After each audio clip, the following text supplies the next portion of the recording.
Wakil Rektor 4 Universitas Muhammadiyah Jakarta, Septa Chandra, mengatakan persoalan keadilan hukum tidak dapat terwujud jika awal pembentukannya dianggap cacat secara formulir karena tidak ada asas keterbukaan. Septa juga menganggap penerbitan Perpu Cipta Kerja merupakan bentuk pembangkangan terhadap konstitusi. Ya, kan kita ingat waktu dulu, waktu mau desas-desus mau disahkan, begitu banyak penolakan dari masyarakat. Bahkan waktu itu semua turun ke jalan menolak Undang-Undang Cipta Kerja ini.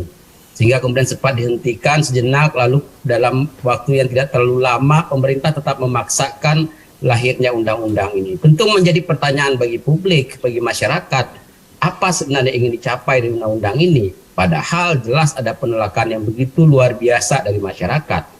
Kalau kita lihat dalam kajian-kajian hukum itu kan yang namanya undang-undang ini dibuat untuk masyarakat.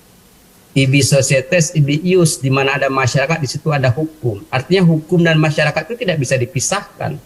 Sehingga kemudian kalau ada suatu produk hukum disahkan atau dibentuk kemudian tidak diinginkan oleh masyarakat, maka seharusnya tidak perlu dipaksakan kelahirannya, pembentukannya.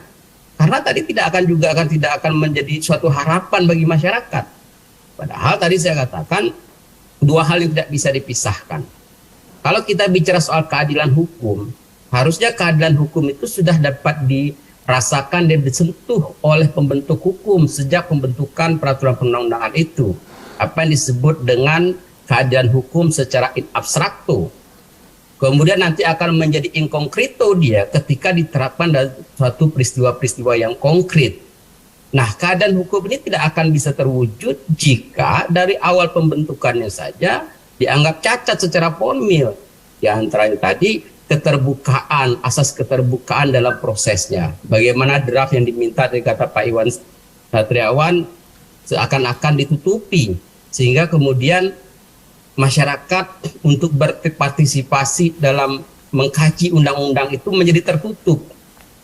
Kalau ini yang terjadi, tentu masyarakat akan melakukan penolakan, terjadi resistensi besar-besaran. Seharusnya hakikat daripada keadilan hukum itu dapat disentuh dan dialami oleh para ahli hukum dan juga pembentuk hukum. Karena bukan sesuatu yang abstrak daripada keadilan hukum itu. Tadi saya katakan keadilan hukum ini lahir dari sebuah rahim yang namanya hukum.